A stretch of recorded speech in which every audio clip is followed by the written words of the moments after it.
ஏன் என்ற கேள்வி இங்கு கேட்காமல் வாழ்க்கை இல்லை.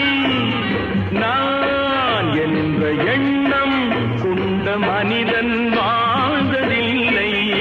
பகுத்தறிவு பிறந்ததெல்லாம் கேள்விகள் கேட்டதனாலே, உரிமைகளை பெறுவதெல்லாம் உணர்வுகள் உள்ளதனாலே. இன்னும் எத்தனை நாளைக்கு தான் பொறுமை இருக்கிறது? 1000 ஆண்டுகள்